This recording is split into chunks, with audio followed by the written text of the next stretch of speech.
Anak muda dalam cerita kali ini mungkin saja terlihat seperti anak muda pada umumnya. Namun tahukah kalian, anak muda yang bernama Granger Taylor dalam cerita kali ini rupanya sangat terobsesi pada mesin serta dunia otomotif, terutama pada benda yang kita kenal sebagai UFO. Saking keponya dia dengan UFO yang satu ini, dia bahkan terus melakukan riset yang cukup mendalam. Dan hingga pada suatu ketika dia mengklaim bahwa dia telah melakukan kontak dengan makhluk ekstraterestrial dan akan melakukan perjalanan antar galaksi dengan mereka. Namun sayangnya sejak dia mampu berkomunikasi dengan makhluk ekstraterestrial ini, Granger kemudian dinyatakan menghilang secara misterius. Tapi sebelum aku lanjutkan cerita pada episode kali ini, alangkah baiknya bila kita mengetahui siapa Granger Taylor sebenarnya. Granger Taylor adalah salah seorang anak muda yang terbilang cukup jenius, apalagi dalam dunia mekanik yang dimana semua ilmunya ini dia pelajari secara otodidak. Bahkan saking jeniusnya dia ini, konon di usia yang terbilang masih sangat muda, Granger mampu membuat sebuah automobil satu silinder yang saat ini terpajang di Duncan Forest Museum. Selain itu, ia dapat memperbaiki sebuah lokomotif uap dan juga sebuah bulldozer saat dia berusia 17 tahun. Namun sayangnya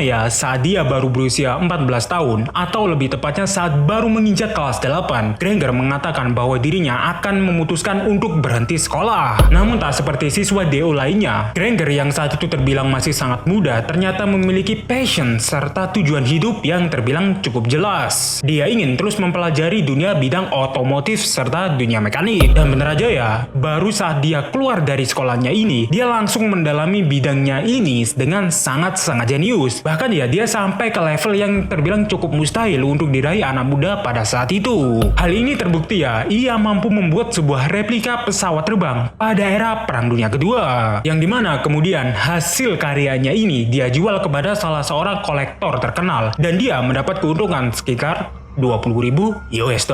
Namun sayangnya saat dia mencapai puncak karir dalam dunia mekanik, dia ternyata sempat bosen dan hilang passion pada saat itu. Namun semuanya berubah ketika Granger mulai melirik kepada salah satu kendaraan yang bagi sebagian orang adalah kendaraan yang cukup fiktif, apalagi kalau bukan UFO. Granger nampaknya sangat terobsesi pada benda yang kita sebut sebagai piring terbang, dan dia juga sangat ingin tahu bagaimana sebuah UFO bisa terbang. Bagi Granger yang saat itu berhasil membuat sebuah replika pesawat terbang pada era Perang Dunia Kedua, sepertinya sangat tertarik dan mampu membuat sebuah piring terbang, atau lebih kita kenal sebagai UFO. Dan bener aja dong, Granger langsung aja membuat sebuah dua piring satelit yang dimana bagian atas dan bawahnya dia satukan dan menjadi sebuah semacam piring terbang atau UFO. Di dalam piring terbang versi ciptaannya ini, dia mengisi dengan peralatan rumah seperti sofa, TV, dan kompor. Bahkan saking lengkap isi pesawat ciptaannya ini, Granger menjadikan tempat ini sebagai markas sekaligus rumah kedua bagi dirinya.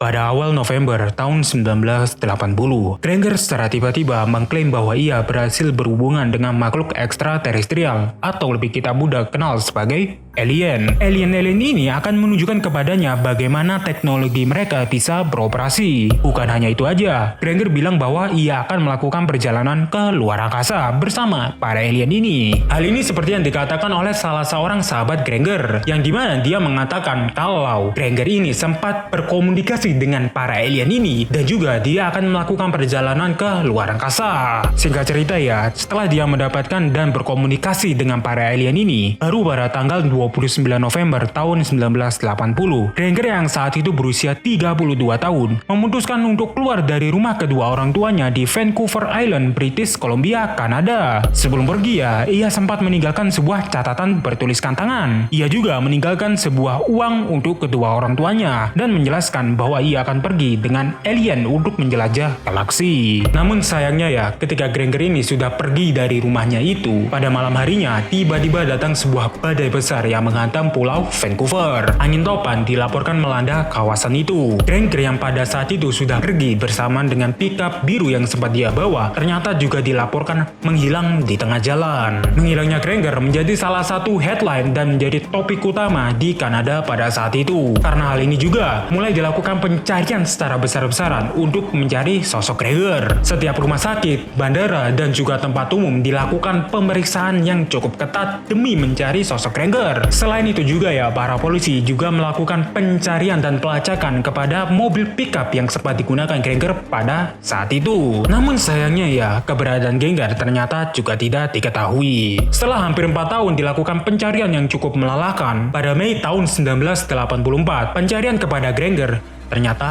harus dihentikan. Jim dan Chris Taylor, yaitu kedua orang tua Granger, terus menantikan putranya kembali. Namun sayangnya seperti yang kita ketahui, Granger tidak pernah kembali. Ayah Granger bahkan berkata bahwa sangat sulit dipercaya bila putranya ini benar-benar mampu melakukan perjalanan ke luar angkasa dengan pesawat alien seperti yang ia katakan. Royal Canadian Mounted Police yang saat itu melakukan pencarian kepada sosok Granger ini nyatanya tidak berhasil menemukan jejak Granger hingga bertahun-tahun setelahnya. Dan hingga saat ini, jejak dan keberadaan dari Granger masih menjadi misteri yang tidak bisa terpecahkan.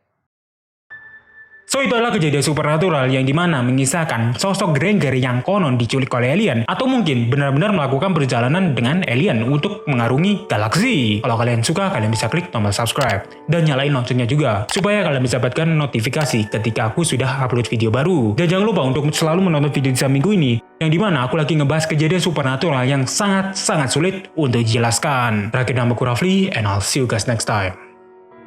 Adieu.